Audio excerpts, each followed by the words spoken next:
Hi, friends. Welcome back to the Breakthrough Brand Podcast. I am so honored and excited for you guys to hear this conversation with Angie McPherson on the podcast today. She's a longtime listener of this podcast, an amazing brand photographer, an incredible educator for photographers, and just an encourager for creative business owners.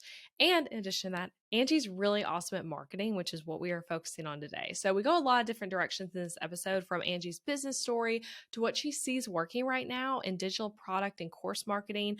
We talk about repurposing content for YouTube Shorts, selling on social media in a non-sleazy way, how to love Instagram. If you feel like you can't, maybe listen to this part with Angie because it might really encourage you for ways to be able to love Instagram again or for the first time.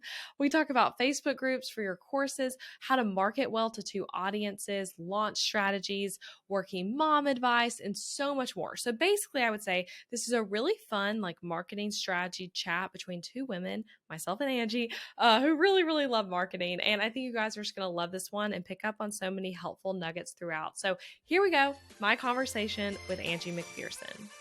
Angie and I got to meet in real life last month, at the time we're recording this, at the Creative Educator Conference in Dallas, where we were both speakers and then also sat next to each other the whole time we weren't on stage. And I got to see firsthand just sitting next to you and both sitting next to you and watching you on stage, just how amazing you are.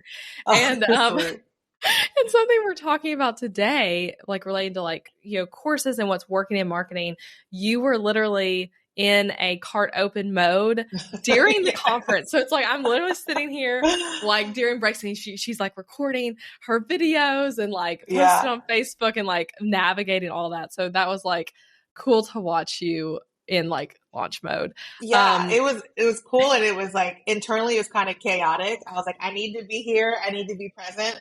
But also I'm in a launch right now. So it was fun. It was so fun. How did your launch end up going? It went really well. I usually launch this program twice a year, usually in January and sometime in the summer. And last year, for some reason, I got to the summertime and I was I really don't feel like launching this right now. And so it had been a year since I launched it. So I was really in my head, okay, how's this going to go? I haven't launched this in a year. I did launch other types of programs in between, but it did really well. And people were I've been waiting for this. I thought you were going to launch last summer. So, now I'm thinking do I want to make this a once a year program and just enjoy the summer?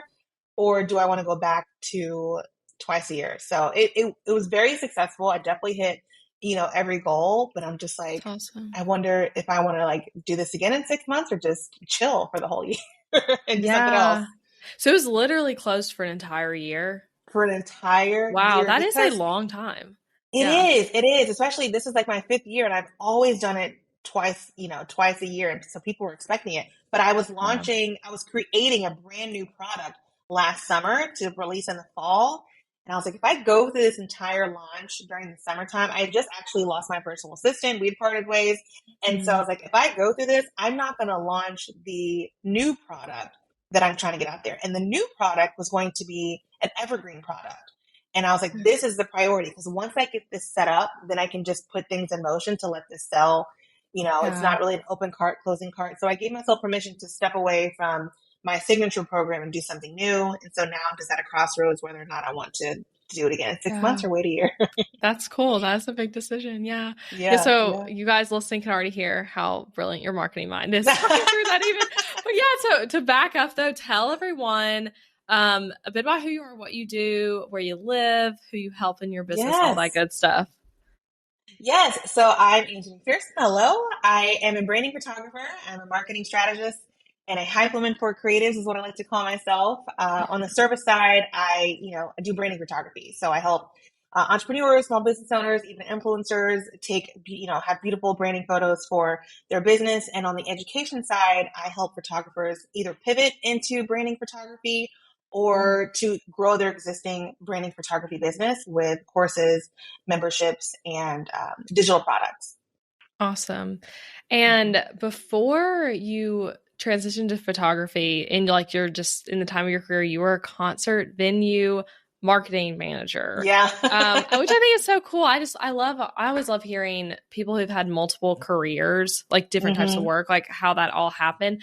So first of all, how did you make that transition? And then like, do you feel like there were skills learned in that job that you're carrying over now? Yes, absolutely. That was my dream job, before I realized I could work for myself. So I was actually very happy in that, career. So to pivot from, you know, working a 9 to 5 in the marketing space to running my own business, there were so many things I pulled from that position.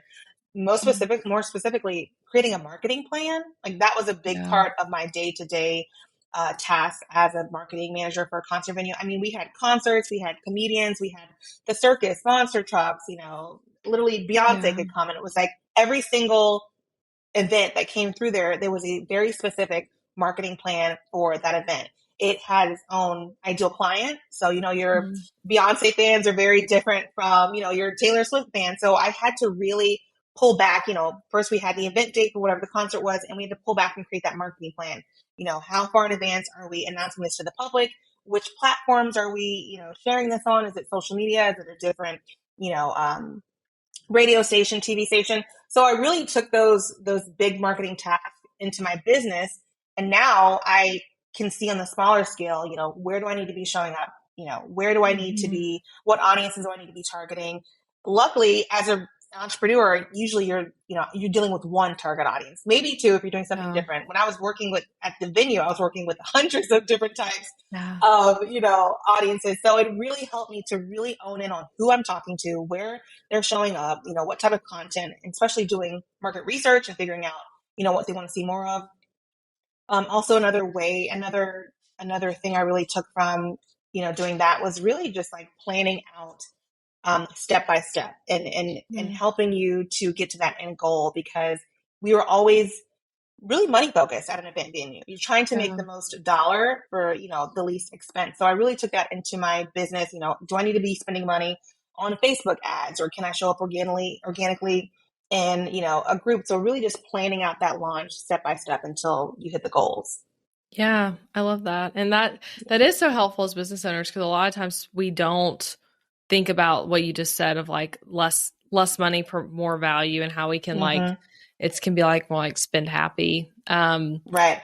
Yeah. So okay, I also wanted to know with your, so I have a few questions on this, but going from just branding photography to teaching, what was that evolution like for you? And did you have a point where you're naturally like, oh, it makes sense for me to teach this now? Or did you know that like, hey, I always know like I'd rather be in education or add education to what I'm doing?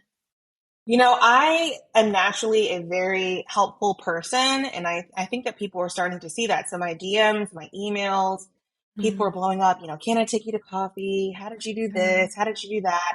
And I really realized I could create pretty much a framework of what I have done in my business, because I started as a wedding photographer and I pivoted into branding. So that's what most of the questions were. How did you pivot from a different niche of photography into branding?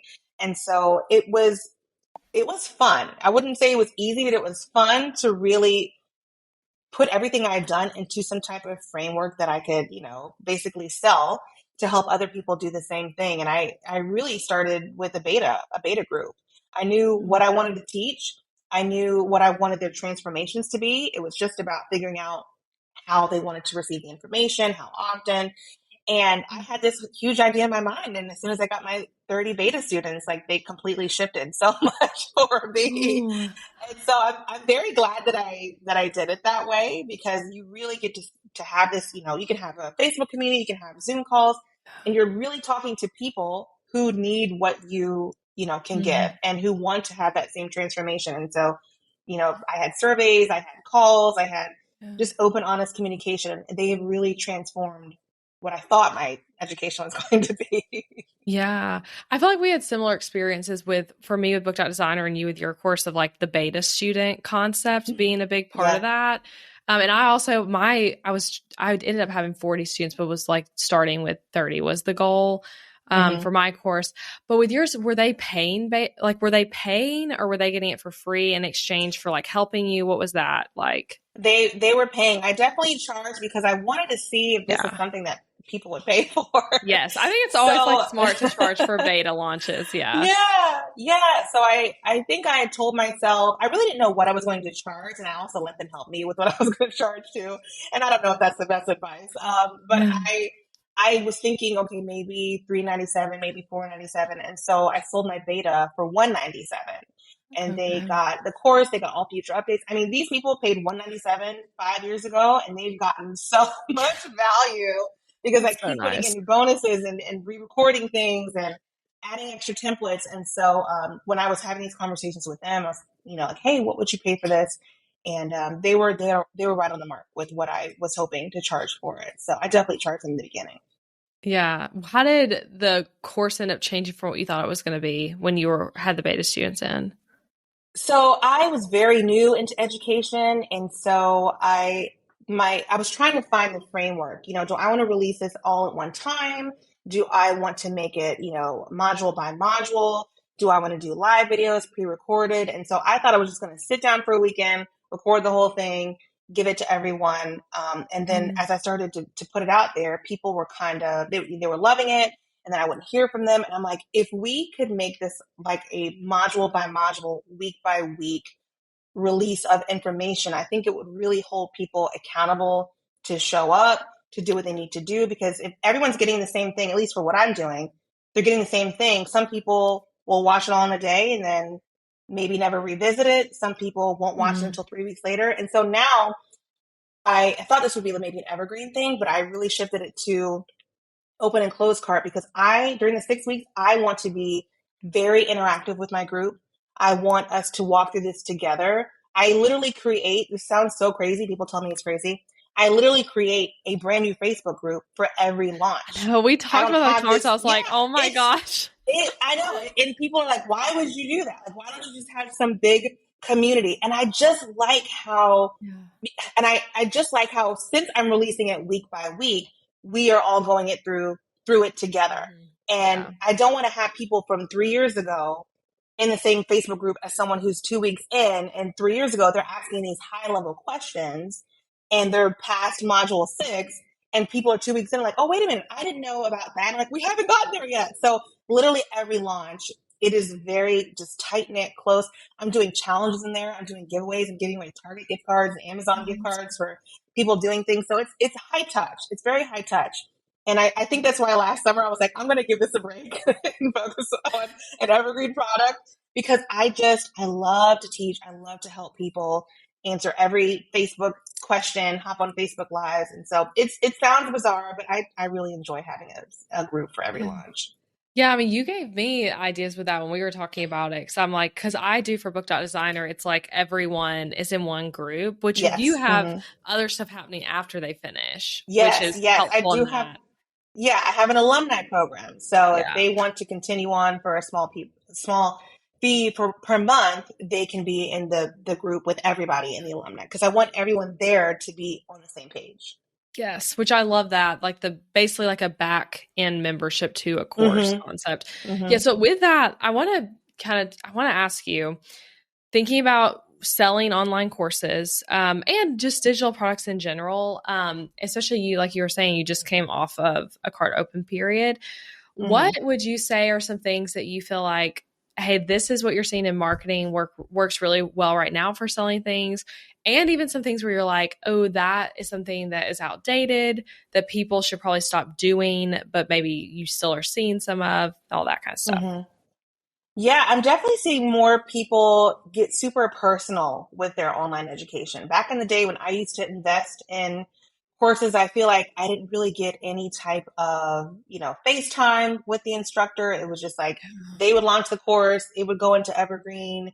They weren't active in the Facebook community. I would just, take it upon myself. And I feel like now I'm seeing more courses, people in their copy and their messaging that are like, this is, a live course, or I'm going to be with you every step of the way, or you can book, a one-on-one call with me as a bonus. And I feel like things are getting a little bit more high touch with certain things that are investing in. And maybe that's because I am, they're attracting me. That's the type of, investment I want. I want to know if I'm investing in you, I can ask you a question and I don't feel bad about it, or that you're actually going to answer that question. So I'm definitely seeing more of that. As far as what's not working anymore, I can only speak personally for me, is really just the kind of the opposite of what I was saying, where they have this huge team in between me and them, and I can't get Yeah. to them. Yeah. And I've also seen, and I think you and I talked about this too. This is the opposite of what I think is working. Is when I say team, I'm saying like people who are doing like admin tasks or customer service. Like I have that barrier where I can't get to the instructor, but I recently invested in something that I love that has a team of people who are experts. So there might be a Facebook ads expert up under the instructor. There might be a copywriting expert. Mm, James Wedmore has a ton of experts. And I yeah. love that because it just seems like so much added value. I'm not just getting the person I invested in, I'm getting in specialists that, have been vetted by this instructor. Yeah, I love that. And I agree with you that right now I feel like people are looking for not the bait and switch that we've Mm-hmm. seen at times where it's Mm-hmm. like people are like, "Oh, it's kind of like you get access to me but you don't," kind of language there.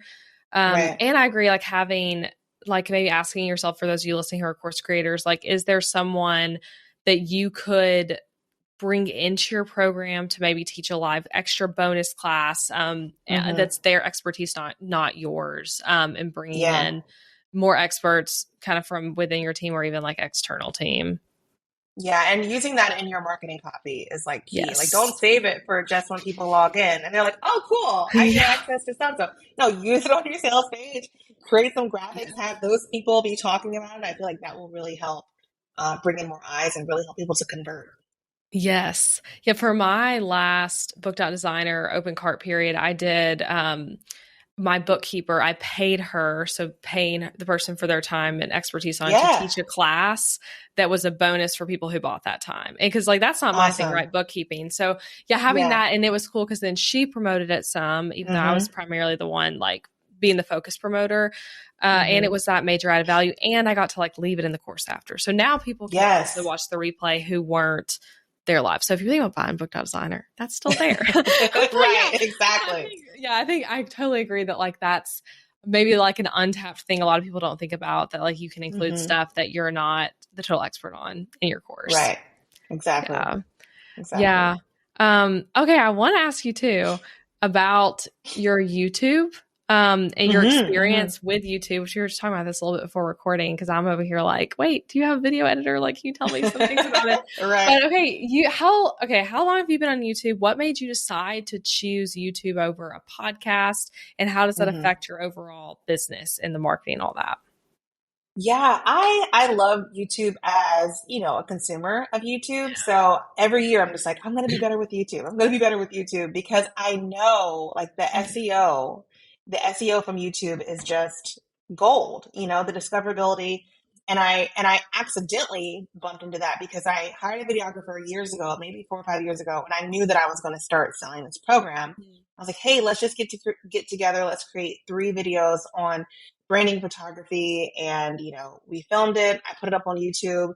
And literally 4 or 5 years later, I'm still getting people who are probably typing into Google how to be a branding photographer, what type of photos take in your business. They're finding these old videos that I have since updated the description to include my opt-in, my social. I mean, back in the day, I was just like, hey, check me out on, my website. But now it's got like my opt-in, an invitation to my Facebook community for brand photographers, my Instagram.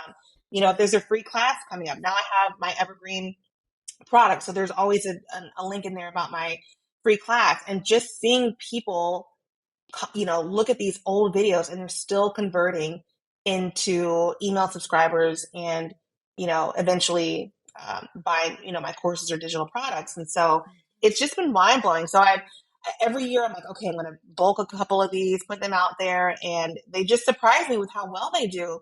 And more recently, I've been repurposing before I was repurposing my Instagram lives. So I used to go live every week, every other week. And, Instagram, you post something and in 24 hours, it's down the algorithm hole.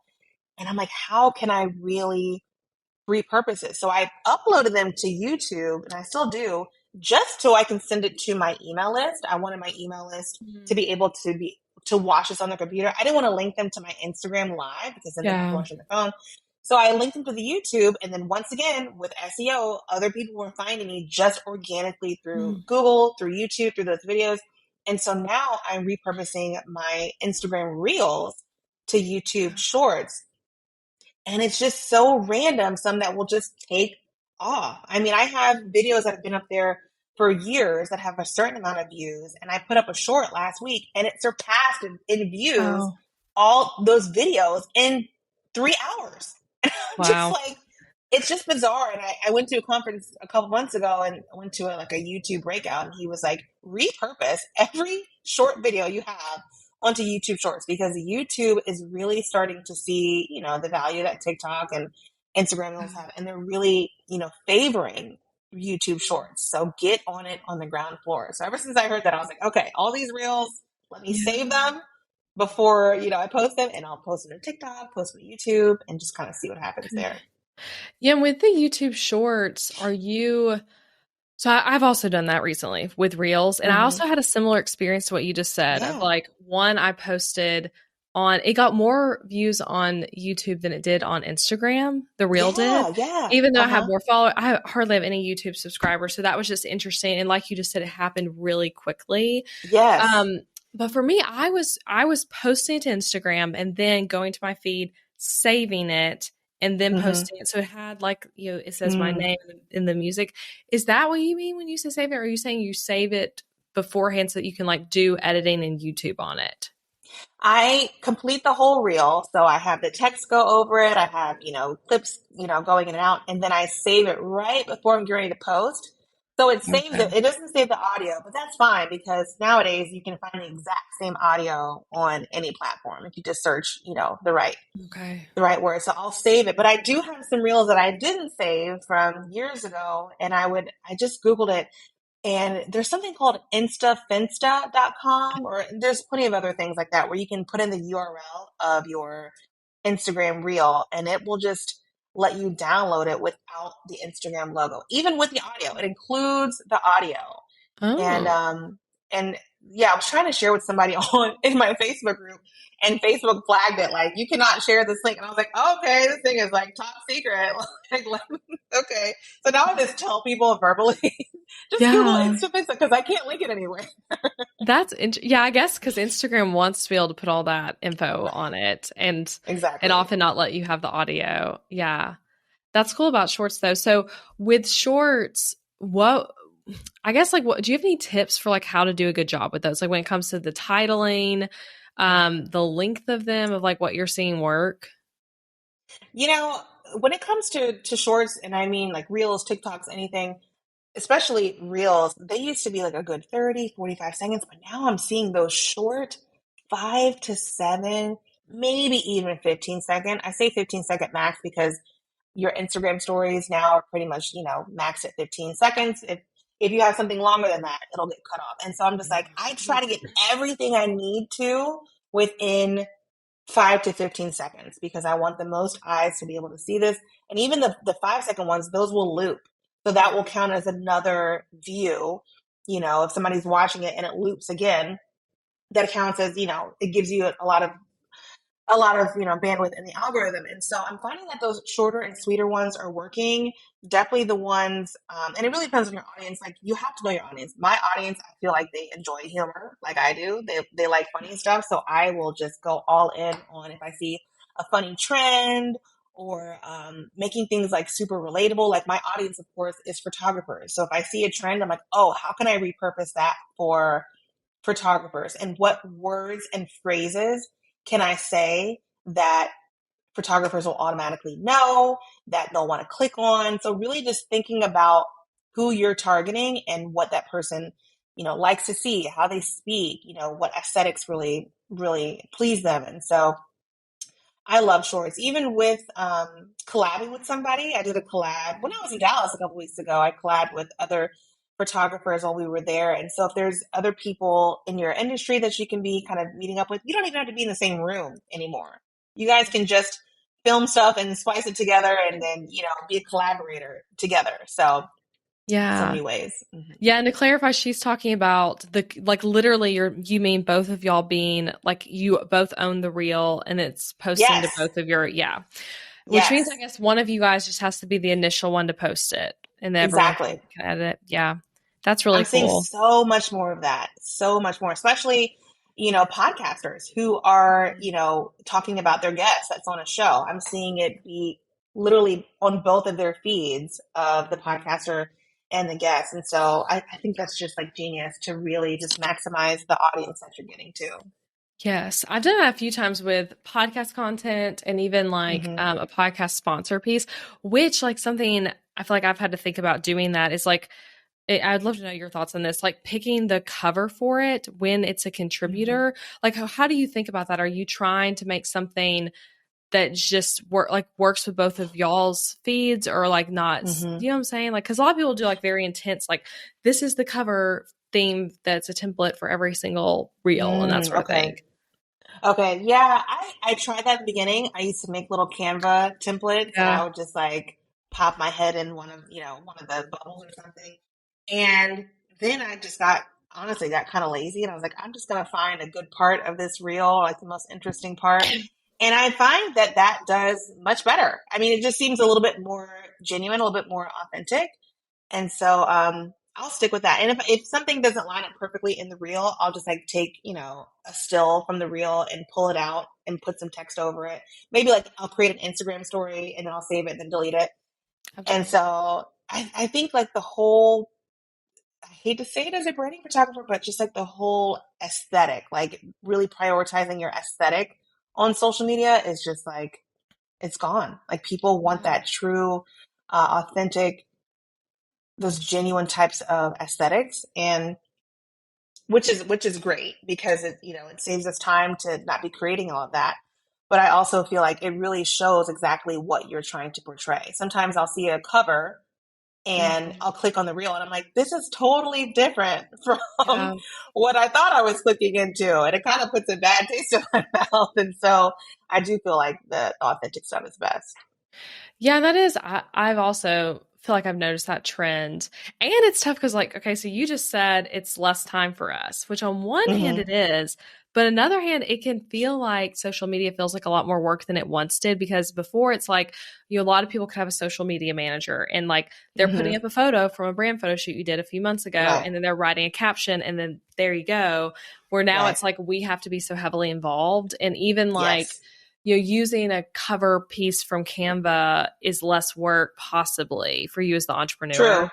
Hmm. Which is tough though. But I've been exploring that for myself of like, okay, what it's funny because I was doing what you're saying of like this going on a story, making a cover, and Hmm. then using that. And I've been making some in Canva now as the cover. And I'm like trying Yeah. to figure Hmm. out like because I get what you're saying though. I'm like, does that and the truth is I think it's helpful to experiment because I am like, is this Yes. work better or is it better to do it where it's like in app made? Hmm. Um, Hmm. yeah, it's tough though figuring that out. But Yeah. yeah, as a brand photographer though, how does that feel when you think about like maybe feeling like people are wanting less curated stuff on social, but then, brand photography is like definitely a more curated thing that Yeah. people do. I love this question. I really still feel like brand photography is huge, especially we don't just run our businesses on social media. We have, websites that need to Yeah. have these beautiful high-res images. When you go to someone's website, I don't want to see that authentic Instagram reel stuff. I want to see some Yep. beautiful, high quality, like you invested in yourself. I want to see some high quality imagery. Same thing with ads. If people are running ads, it's great to have those authentic, maybe selfie style Instagram stories ads, but I still do love seeing, Facebook ads that have really pretty graphics, your sales page having pretty graphics, Yeah. when you are being on a podcast or you are, interviewing somebody and just having those nice high quality headshots. Like those are still very huge. For social media, I like using high res branding photos like maybe in between different reels, because you don't just need video. You can actually make a reel out of photos. Yeah. If you're doing, let's say, if you have a branding shoot because you're launching, a part of saying you're having a brick and mortar store and you're like, I need a branding shoot of me behind the counter, working cash register and me styling clothes, da, da, da, da. It's great to have an authentic video of that. But to be able to create a reel just of photos, going through high quality photos of your actual products, I mean, literally, like people who create products, they definitely need to have these gorgeous branding photos because that stuff really sells. It really, really sells. Just think about looking in magazines or TV commercials, like having that high quality, beautiful imagery really, really works. So there's definitely still a high place for branding photos on social media. But I tell photographers who kind of worry about this, like, oh no, everything's going so raw and real. I'm like, well, what other services can you be adding to your branding photography packages? I have people who pay me to create reels for them now while I'm there during a branding shoot, or if I'm doing product photos in my home, they're like, hey, can you create like 5 30-second reels? So I feel like this shift in social media is only creating more ways for us to serve our audience. Yes. And I'm like, yes, echoing everything you said about the need for brand photos still. And you said it well, like if people don't want to see your like low quality, like real level of a photo on your website. And that's actually what business owners need to try to get away from. And as you grow your business, you're hiring brand photographers. But yeah, it is. I get how people could wonder, like, could what's happened on Instagram of like people enjoying the less curated vibe churn to websites, and I don't think it will personally. But and I love what you're saying too about offering, like, kind of meeting people and meeting the world where it's at and offering services as a photographer that relate to that. Yeah, and having even like as a photographer, if you were to even on your iPhone during the shoot, like as part of it, like get a few B-roll things of the shoot happening for your client. Absolutely. That's like, yeah, that'd be awesome content. Absolutely. Yeah. So, okay. I want to know too, when we look at your business and how your digital products, your course, all of that kind of stuff, what is like the funnel structure like? Like, how are people, I know YouTube is a part of that, but you also have your social media as a part of that. Like, how are people finding you and then ultimately buying?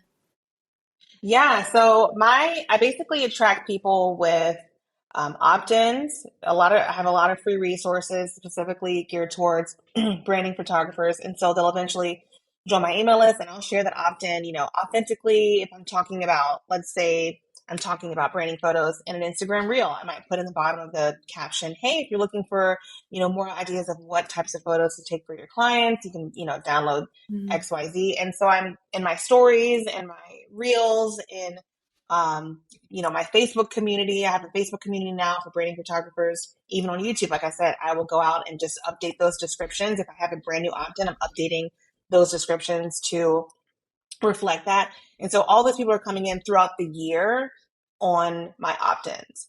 And then when I'm actually getting ready to launch, that's when I will usually host a masterclass. And I will be pushing everybody there. So I have it all segmented and, my email provider, who's actually primed and ready for this. And so I'll target them. Then I'll actually do Facebook ads to get people to sign up for the masterclass. And I pimp out my website. Every single page has that masterclass link, the homepage, the resources page, the contact page. If you land anywhere on my website, I want you to get a pop-up to join my masterclass. And then I usually do that I usually announce the masterclass about 2 weeks. So when I was in Dallas with you, I was in that like lead gen, getting people to sign up for my masterclass. And when I came home, I actually hosted the masterclass. And then, I give them an hour worth of free content. And people, I think I'm such a natural teacher. People will say like, I could have paid for this. Like I know so many people who do webinars that barely scratch the surface. And I'm like, no, I'm going to give you as much as I can so that even if you don't invest in this, you're going to still be like, wow, this was great. Maybe next year, maybe the year after. I've had people who've been on my webinar list 3 years and they watch the same masterclass every year. And then they eventually buy, my product 3 years later. So I want to really serve and give people as much as I can during that call because I know that my course is even more valuable. I don't feel afraid of giving out all this content because I know when you invest, your mind's going to be blown. And so after my masterclass, I pitch it to them on the call, and then I have that 7-day open cart sequence where they get an email every day. New bonuses are coming out. I'm sharing testimonials, creating a payment plan if need be. And that last day I have like 4 emails. I'm sure they are so annoyed with me, but it always surprises me. I'm like, wow, I haven't had like 90% people unsubscribe to me, but that's because I am not always constantly in sales mode. Like I'm selling I'm in active sales mode once, twice, maybe 3 times a year. Yeah. And I see a lot of people who are always in sales mode. And Yeah. it's just like the only time they show up on social media is when they're selling something. Like I'll see someone, and I'm not going to name any names, but I'll see someone specifically and I'm like, oh, yay, she's on Instagram. Like, what has she been up to? I haven't seen her in 6 months. And she's like, hey Mm. guys, buy my course. And I'm like, girl, where have you been? And so Yeah. I always tell people like, yes, it's okay to like be annoying in that 7 days, but then you're done. Then you're gonna go back to the free content and sharing all, personal stuff and really, continuing to build that personal brand. Don't be afraid to when you're selling something, be all in. You're trying Yeah. to help people. You're not trying to just make a buck or, scam anyone. You're truly trying to help people in their business, in their lives, transform themselves. Let yourself be there, be present for that Mhm. 7 to 10 days or whatever. And then you can go back to your regular life because it's not going to be every day. Yeah. So yeah, that's pretty much my funnel. Lead gen throughout the year, masterclass, I email love that. sequence, cart close, and then I move on. Yeah, I love that. And I love to like, because you do with that have such a like cart open, cart closed model, which is so nice and clean, like you're saying, of like not Yeah. having to sell all the time. Yeah. And I love that like doing the webinar model is like working so well for you too. Yeah. I And want to try that more. I've only done that like once in my business as part of yeah. the launch. I'm like, it works well still, I think. Yeah. People have said challenges. Do you do a challenge? Uh-uh. No, Okay. Yeah. People I have should said try one. challenges. They work well, but I cannot wrap my head around a photography challenge. Like I can't wrap my head around it. I'm like, I don't want to tell hundreds of people to go out and shoot something because, not everybody's gonna, like, I want to be able to like teach them something where they can go off and do it themselves. I can't wrap my head around any type of challenge. So but I hear that Yeah. that's good for, different types of niches. Yeah, yeah, I can see how that would be good. Yeah, and I tend to do like pretty simple email launches. And but Mm-hmm. I Mm-hmm. the one time I did more of a webinar launch, it went really well. And I am like, Yeah. that's a good, but it is so much more labor intensive, like you're saying, Yes. Yes. than more of an email launch. Yeah, okay. And with all that too, I love how you were emphasizing the importance of not posting and ghosting, basically, Yes. but posting when Yes. you're in launch mode. I like that phrase, posting and ghosting. I just slowly came up with that on the spot there. But like, Uh-huh. let's talk about that a bit, like, because you show up really well on social media. Which, by the way, literally as we're recording this, you are like almost at 10,000 followers. Like you're like right Oh my there. gosh. It's like I know. I'm sure by the time It's this airs, you'll be there. But it's like you're like 10 people away or something. Which I was I like, know. oh my And gosh, get there. so many people have messaged me like, oh, I just followed you. I'm trying to get you to 10K. And then Yeah. like the next day it'll be like 4 people have unfollowed. I'm like, I'm Yeah. not gonna get there anytime soon. That is such a I feel like when I hit 10K, it was like it happened and then it was like back and forth back for like a while. I'm already preparing myself to see that 10K for like an hour and then for it to go back to like 999. Yes, I love it. Well, maybe after we finish recording, I'm gonna be like, everyone go follow Angie right now and get you there. That'd be awesome. But yeah, so with that though, like you show up really well on social media with content and like for like free value add, and then also I think promote your stuff really well.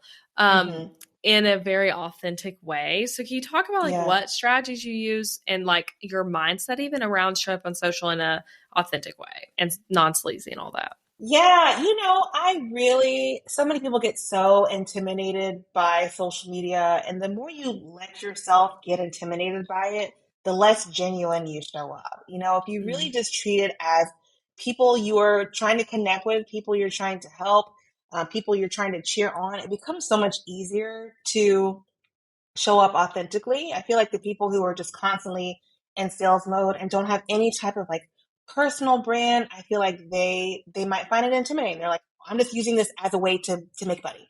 I'm just using this as a way to get leads. But if you genuinely care about people, so taking time to just go and see what other people are doing, maybe your ideal client, maybe your colleagues, and sharing them on, seeing what they're doing, Even I like to look in Facebook groups for kind of like market research to see what people are struggling with. And if I see a lot of people struggling with a certain topic, then I'll go make a reel about it, or I'll make an Mm. Instagram post about it. So just really shifting your mindset into not seeing it as this just big, lead generator, but or just a real true way to connect with people.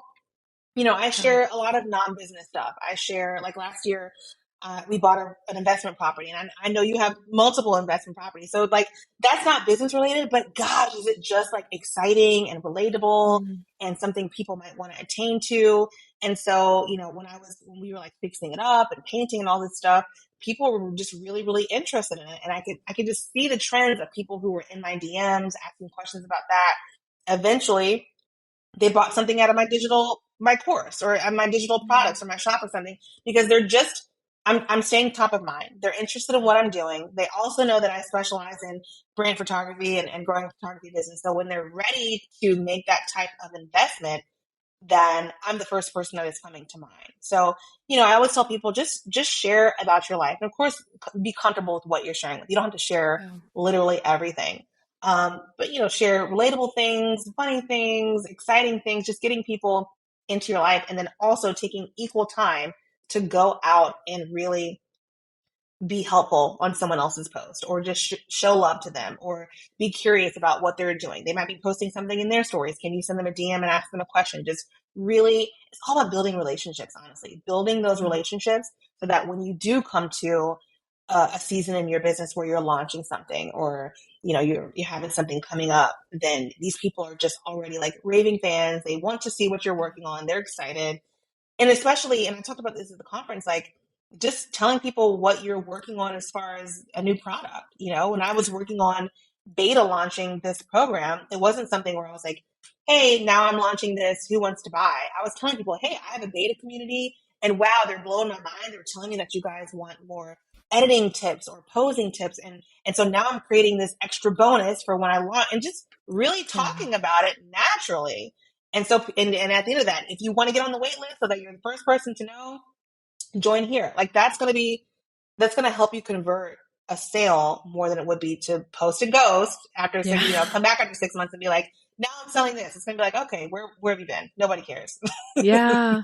Yeah. And letting them like, yeah, kind of be along with you for like the co-creation process of seeing Yeah. it. I totally agree. And that's the thing too, I think a lot of people make a mistake of when they launch a new product of like, you're like top secret the entire Mm-hmm. time. And then people Mm-hmm. aren't ready for it at all, which I agree that there's a correct time frame to start talking about things. And I've always been Right. very strategic about that. Especially with website templates, it's like, if I start talking about it too soon, I'm going to halt Mm-hmm. sales because people will be excited about the new True. template. So it's like it's the Yes. right timing of like timing it right with when close to when you're launching it, all that, and getting people ready for it. Yeah, I love that. For people who are like they okay, like basically, I feel like you show up excitedly and you seem to Mm-hmm. really love social media. I do. You do? Okay. I was gonna say, like, I how, do. and I think that's something right now, and I've personally struggled with this a little bit. Last year, I feel like I got burned out on Instagram because I was like, Mm-hmm. new mom life. But never felt like I was ready to like even show up, and then everything was changing so much, and it was just like I felt like really old, honestly, on Instagram. I'm like, I don't understand any of this, and I don't even have TikTok. So I felt all of those feelings, and I want though, and that's been one of my goals this year actually already is like to try to like fall in love with Instagram again because I used to feel that Yes. way. So like what advice would you give for someone, myself and everyone who's like Mm-hmm. wanting to like have that love back for being on whether Yes. it's Instagram or another social media of like really enjoying it again? I love that you I love that you said that, because that is the first step to being successful on social media and to selling on social media is you have to genuinely love it. If you're doing this as a chore or a task, like I said, it's not coming off authentic. You're not going to be consistent with it. So I love that you asked that question. For me, I've gone through seasons where I'm like, oh, I'm kind of burnt out. And what really sparks my love for social media is for me to be able to curate everything. I'm curating what I am putting out there, and I'm Mm. curating what I'm consuming.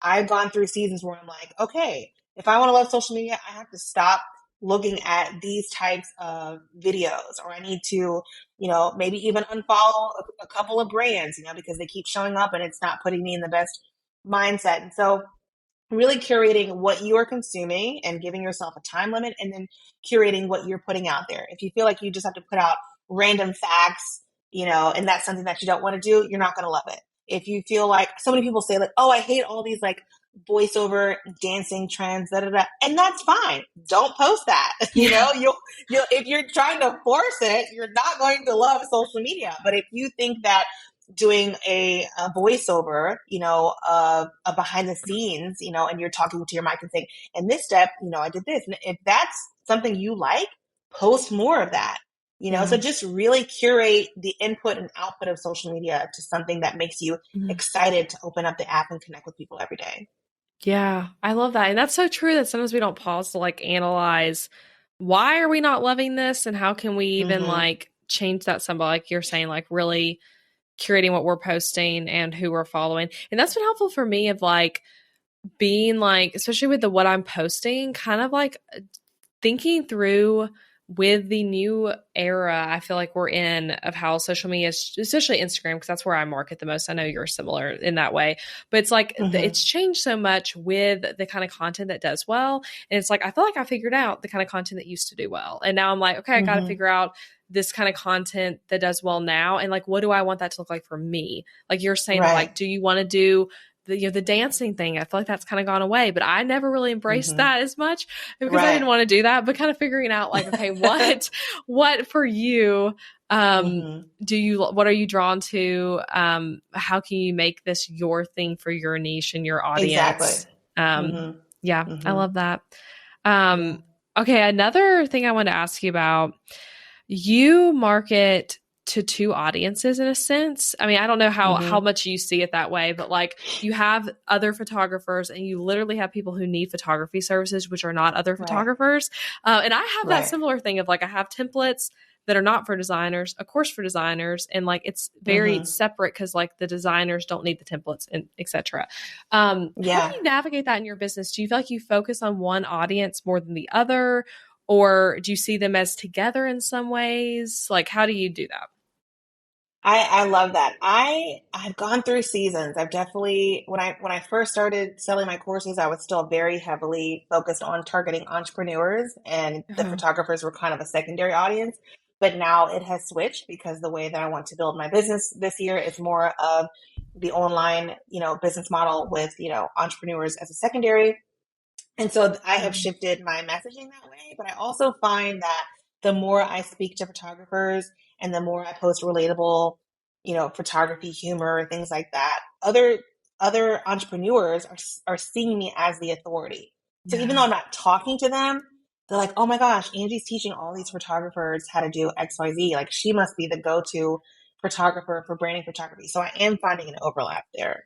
Yeah. And that makes sense because it's like you're creating credibility for yourself as a brand photographer, which then attracts the people who need brand photography. Yeah, I like and that. Then, of course, I want to show off my clients because I want photographers to see that I'm shooting brands. So I would never split personally. I would never split my social media because then one audience wouldn't see the credibility of the other. Yeah, that's a good point. Do you feel like there is a time to split social media? What would you say that is for some people? I mean, if your audience is completely different, then yes. Like I get this question in my photography courses all the time, and I'm just like, what is your goal here? Are you trying to pivot to a new audience? Because that's what I did. I was pivoting from weddings and brides to brands, and I did not split them because I wanted to just pivot everything over. I didn't want to do weddings anymore. So if you're looking to pivot into a new audience, I would say stick with your social that you have and just, rework it. But if you have two very distinct audiences that you have no plans on merging or creating something for both of them, I would keep them separate. Yeah, that's helpful. And it's also like, I don't know what you think about all this. I've struggled with that for me though, of like, should I do multiple Instagram accounts? And I ultimately decided not to, and I could change my mind at some point because things are always changing. But more so for me, it was like, I and figuring out how to like really be consistent on like one right now again. Right. Why And so create it's like, extra work? yeah. And it's also like when you're creating a personal brand, it can be so like, okay, people are following you for you. And then you have these different products. So keeping it all together can be Yes. nice in that way. Yes. And that was ultimately what I decided. Like, I don't want to make people who want to follow me in like all different spots. But then it's almost helpful to like have explored the multiple account concept, because then that makes me be able to be like, well, what do I think is the benefit of if there were two accounts? Well, why don't I just bring Right. that same energy to one account? Yeah. Of Yeah. like Exactly. posting, like showing up very specifically to that audience and just let it be what it is, that some of those people aren't your audience. Yeah. I love that. Yeah. Okay, I have a few questions, a little rapid fire-esque, Okay. to close out for us. This is so fun, though. I feel like, again, I could ask Yes. you. Maybe I'll even throw one of my final questions into my rapid fire questions I wanted to ask you. Okay. Okay, first thing though, an unpopular opinion you have about maybe online business course creation, something that maybe other people don't think, but you feel about it. Oh, okay. For me, I know everyone's like, don't hustle, work-life balance, blah, blah, blah, blah, blah. I honestly think if a season of hustle like really inspires you, puts a, fire under your butt and like it really aligns with you, it's okay to have a season of hustle. I'm not saying your whole life should be work, work, work, work, work. But you saw me in Dallas. I was hustling. Like Yeah. I did not I just had a new virtual assistant start this week. So throughout my whole launch the past couple weeks, it was just me. And I was in hustle mode. And that's okay, because I know that things were getting done. I know that things were launching when they needed to launch. And I know that there would be a light at the end of the tunnel where I could actually relax. So I know a lot of people will say like, oh, like just make sure your life is just like perfectly balanced and you never Yeah. get wired up. And I'm like, I don't know. If I can plan a hustle, if I know a hustle's coming, then I can, like before I did my launch, I scheduled a facial. I went to the movies by myself. I had like a really good week of, when my kids were in school and preschool, some really good, like me quality time.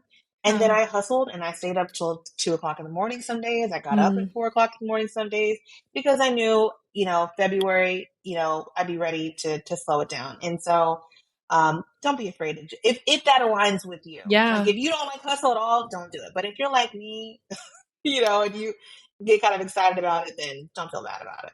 Yeah, I think that literally you're right, so right. People don't say that enough. Yeah, I couldn't agree with you more, because it's something, sometimes you need to do that push to get the thing done. Yes. And I think something so often that's unfortunate, this would be one of my unpopular opinions about business, is that a lot of the people who are like, only work 5 hours a week and like have multi-million-dollar business and like, that's how Right. you do it. Their story was that they hustled to get there. And now they work 5 hours a Exactly. week because they built it Exactly. up to what it is. Yeah. So it's like, Yeah. well, can we really get to where you are doing exactly what you're doing now? Probably not. Yeah. Which is even true of me and both of our businesses right now. Like they looked different when we started, and For sure. required different of us. But yeah, I totally agree with what you're saying. And I think we are For sure. similar personality wise in that, of like, I love launching and like promo Yeah. periods, because I'm like, yeah, let's go. Yeah. Let's get this thing. So yeah, that's fun. Okay. Yeah. As you just said a minute ago, as a working mom, you have 2 kids, right? 2? I do. I have 2 Yeah. boys. Okay. So what would be, and maybe tell their ages too for everyone listening, but like, Yeah. what's a working mom thing? Like, how do you navigate that? Even as you're talking about hustling till 2 a.m., like, how does that relate to, how does that relate to mom life and any like working mom tips? Yeah, I have 2 boys. One is 8 and one just turned 3. And my advice really is, first of all, give yourself lots of grace, okay? Because, like you said, we'll see people in different parts of entrepreneurship and they're talking this and this and that. I'm like, okay, but do you have multiple kids? Do you have schedules? Do you have you can't just compare yourself to everybody else, Yeah. And so give yourself lots of grace and really just ask for help and support. This is something I hate, asking for help. It is like, I just hate it. And so, when my youngest was little, like I would just take so much pride in being like, oh, I'm working during nap time and he doesn't go to school and da da da. And I got to a point where I was like, girl, you need help. You need help. Stop being so like prideful and put your kid in preschool. And so when I did it, it was like, oh, it was just like, I could be like, when my kids are gone, I can be present in my business, give it 100%. And then when they get home, I've already done my work for the day. I can be a present mom, give them 100%. So really just don't be afraid to ask for help, whether that's, from just having somebody watch your kids or, kind of telling your spouse, hey, these certain hours of the day I need it dedicated to my business. Can you take over 100%? Just whatever it looks like for you, find help. Yeah. God help us. Yes. No, I'm with you. And it's so like, gosh, anyone who wants to be a mom but isn't a mom yet, as someone who's like, I still feel like I'm a new mom. I'm technically not. He's like a year and a half, but like you don't know what that even looks like until it's happening.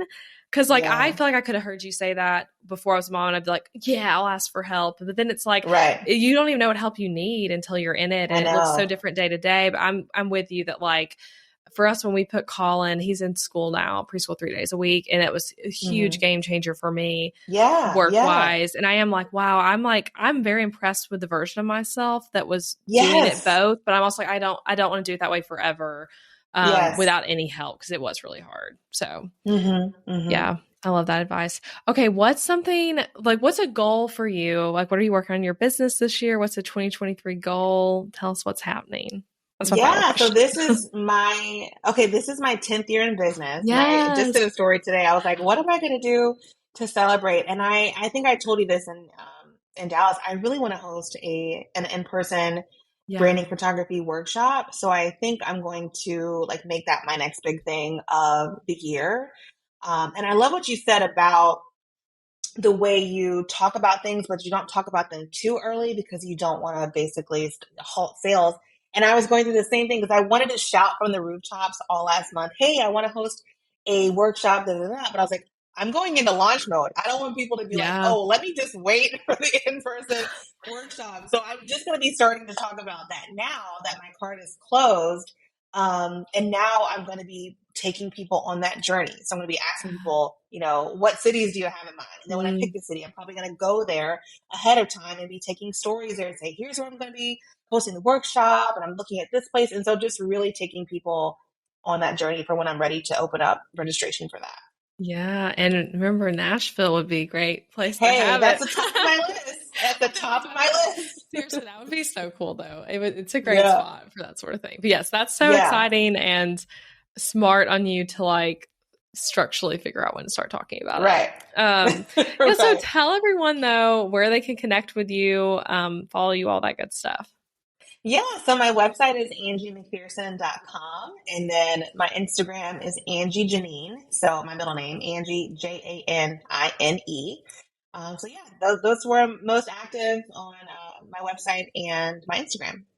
Awesome. Well, everyone go follow you. You probably gonna have that 10K next to your name when we see this, and they can add another. If she's not, then you gotta help her out and get her there. You're sweet. Thank you. Yeah, thank you though for coming. This was so fun. Yeah, so fun. Thanks, Elizabeth.